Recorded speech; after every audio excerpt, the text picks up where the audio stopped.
Salve, cartoleiros! Mais uma rodada de cartola e aqui estou novamente. Sim, gente, novamente por áudio, não tem como aparecer por vídeo, pelo fato de, por exemplo, neste momento, eu estar gravando as dicas do banheiro do meu trabalho, para não deixá-los na mão. Sim, eu sei que rodada passada acabou que eu não consegui gravar vídeo, peço desculpa para vocês, mas o importante é que aqui estou e espero poder ajudá-los. Bora para os goleiros. O primeiro goleiro que eu escolhi foi Vanderlei. Gente, ele é um mito do campeonato, não tem como deixar de fora, já tá com 50 defesas difíceis e é sempre uma ótima opção. O outro goleiro que eu escolhi foi Gatito, que ao lado de Vanderlei é um dos melhores goleiros do Brasil. Sim, anda pegando muito pênalti e é sempre uma boa opção. O outro jogador que eu escolhi para o gol foi o Wilson, que em casa tem uma média de mais de 7 pontos. Além disso, o Coxa em casa é muito bom defensivamente e costuma tomar poucos gols. E para fechar a posição, Cássio, pelo SG. Se contra o penúltimo colocado o Corinthians não conseguiu garantir o SG, não é possível que contra o último colocado ele vá conseguir realizar o mesmo feito de perder, não é mesmo? Mas enfim, espero que o Cássio faça pelo menos uma defesa difícil e consiga manter o SG para deixar todo mundo feliz. Bora para os zagueiros. Primeiramente, para os zagueiros, eu escolhi a dupla do Corinthians, que não tem como ficar de fora, porque não é possível que vá decepcionar essa rodada novamente.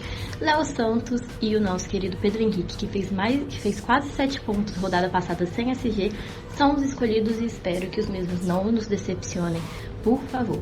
O outro jogador que eu escolhi foi o Rodolfo, do Flamengo, que, assim como o Pedro Henrique, fez uma ótima pontuação, tá? Que ele teve SG, mas ele fez quase 10 pontos, ou seja, se ele perdesse o SG, mesmo assim teria uma boa pontuação, então acredito sim que seja uma ótima opção. E fecha a posição com o Márcio, do Curitiba, que no começo do ano fez alguns golzinhos, deu até assistência e que tá devendo. Mas acredito que nessa rodada contra o penúltimo colocado não vai passar em branco e pode, quem sabe, garantir o SG. Beleza? Para as laterais, o primeiro jogador que eu escolhi foi o Fagner, do Corinthians. Gente, por favor, evitem colocar a defesa toda, mas se for para escolher algum lateral, acredito que Fagner seja sim uma ótima opção. O outro jogador que eu escolhi foi o Rodinei, do Flamengo. O Atlético Paranaense realmente deu uma melhorada, mas costuma fazer poucos gols fora de casa, então acredito que o Rodinei pode se destacar e quem sabe voltar a dar assistências assim como fazia muito na Ponte, né? O outro jogador que eu escolhi foi o Carleto, que vem jogando como ponta esquerda no Curitiba e tem maiores oportunidades de fazer gols ou assistências, ou seja, sempre boa opção. E fecha a posição com o meu queridinho, que é um dos jogadores que eu mais gosto de escalar, que é o Marcos Rocha, que eu sei que o Atlético não vem, aliás, que eu sei não, né? Eu sei que o Atlético não vem de uma boa fase, tem decepcionado muito ultimamente, mas Marcos Rocha é sempre boa opção e sempre rouba muita bola e aparece bem ofensivamente. Então acredito sim que seja uma boa para essa rodada. Para os meias, o primeiro jogador que eu escolhi foi Everton Ribeiro, do Flamengo, que vem descansado pois não jogou pela Copa do Brasil e é sempre uma boa opção quando joga em casa.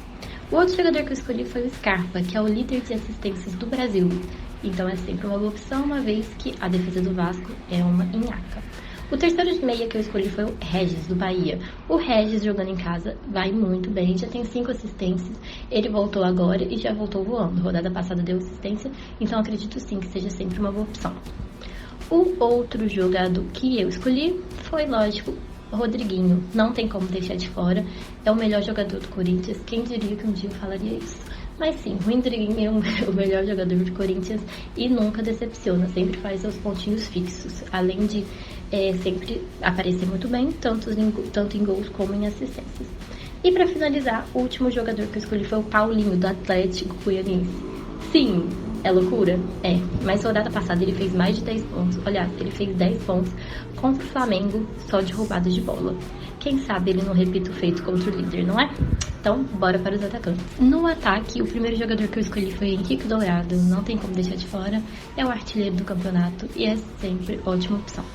O outro jogador que eu escolhi foi o Cleison, do Corinthians, que vem no lugar do Romero e mesmo sendo reserva, é um dos líderes de assistência. Inclusive, no último jogo, entrou contra a Chape e deu assistência do único gol do Corinthians. O outro jogador que eu escolhi foi o Sassá, que não pode jogar a Copa do Brasil, bem descansado e acredito sim que seja uma boa jogando em casa. Kleber é o meu outro escolhido. Vem de uma longa suspensão, mas antes de ser suspenso vinha numa fase muito boa, com 3 gols em 2 jogos. Então acredito que vai voltar muito bem, ainda mais jogando em casa com o apoio da torcida. E fecha a posição com o Guerreiro, que jogando na ilha sempre vai muito bem. Inclusive todos os seus gols foram na ilha. Então acredito sim que seja uma ótima opção. Beleza? E bora para os técnicos. Bom, nessa rodada não tem como fugir muito. O primeiro técnico que eu escolho é o Carille. Depois eu escolho o Rueda, que é o novo técnico do Flamengo. E fecha a posição com Marcelo Oliveira. E é isso, galera. Espero que vocês tenham gostado das dicas. De novo, peço desculpa por não poder estar aparecendo, mas como disse antes, estou gravando do banheiro do meu trabalho e fica meio complicado, né? Eu gravar aqui. Mas enfim, espero que vocês curtam. Beijo pra vocês e até a próxima rodada.